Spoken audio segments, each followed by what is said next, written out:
obviously you're all young enough to be my children, so rather fucking daunting, to be frank.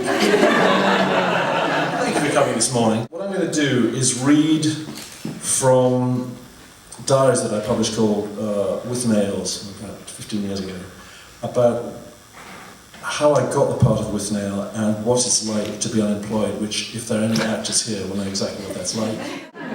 2 pages into the script, and an ache has developed in my gonads. I'm sorry, ladies. I am both laughing out loud and agonised by the fact that the With Nail part is such a corker that not in a billion bank holidays will they ever seriously consider me. Like the script? Yeah, really fine. Really? Robinson is mid-lager opening, leather jacket, jeans, fag in the mouth, hair flopped to his shoulders like a lost man with the Rolling Stones. Jesus! He exclaims at my appearance. I'm caught in the rain. Sort of say sideways out of a shit-eating room attempt to relax. What's that, the Bible? No, it's a novel. For the tube. Oh, fuck. What is it? Robinson Crusoe. Defoe, by way of explanation. Anyway, walk home in the direst droop of jaw, planning a change of profession. Tell what? Retorts my wife with an overflow of impatience. It's only a bloody part, not a lunar landing. Well, sit down. I've got some news for you. At this juncture, Agent Amdram is almost suicidally inappropriate. My mind is derailed and is scudding towards Dubai. You've got the part, if you want it.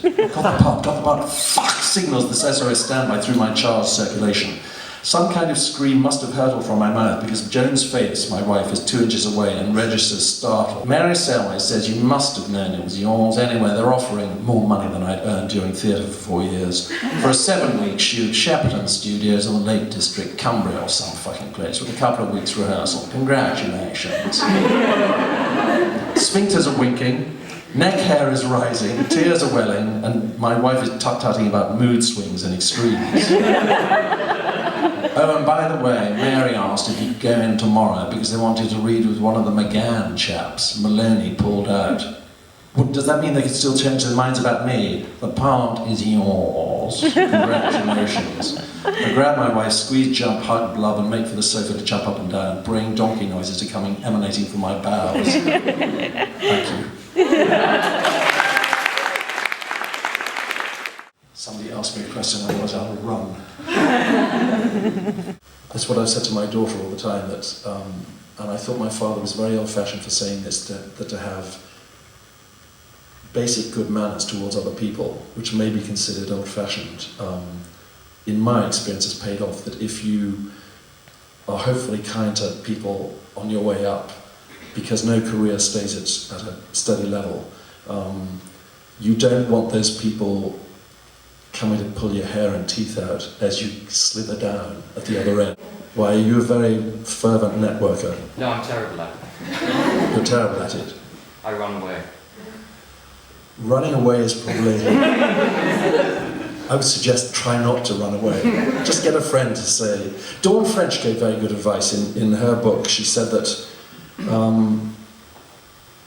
when she was in a situation of terror, a bit like what I felt coming to see you today, pretend that you're somebody else, which if you're an actor, you know what that involves. So if you think, I am a confident person who can go up and say, Mr. Spielberg, I thought Warhorse was a pile of whatever, but I'm available for work.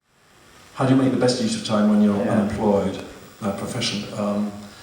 I went to I'm still a theatre addict. Even if I leave at the interval, I still go in the holy grail belief that something's going to transform my life in seeing it. W.H. Smith, or if you have access to a computer or whatever, reading absolutely everything that you can about whatever movies or plays are going on, I find sustained me. I would go, when I had no money, I would go into shows at the interval.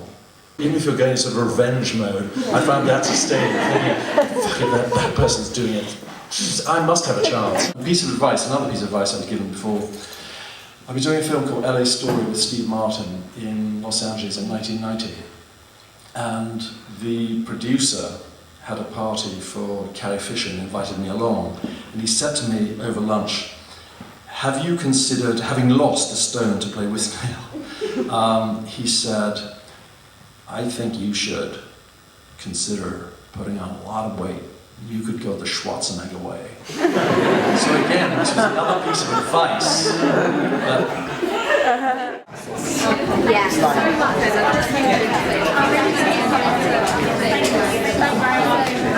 So I came today to just get some advice on like what it's going to be like going out into the industry and kind of what to expect. I thought it was great. I thought he was really genuine and so open and lovely. It was so nice to have somebody say that it is going to be really hard but to keep persevering. And the comment that he said about your self-worth being balanced on your job constantly, that really resonated with me. So it's nice to have somebody kind of stand there and be like, just keep at it. It was very straight to the point. Everyone has that kind of doubting point of where they feel, am I in the right profession? Do I carry on? Do I wait? Do I quit for a while? And I think for me, after this, it's just perseverance. You know, persistence is important. Listening to not just Richard but everyone else in the room in terms of what it is that they're looking to do and the challenges that they're facing. It was heartening for me to find out that I wasn't the only person in that spot.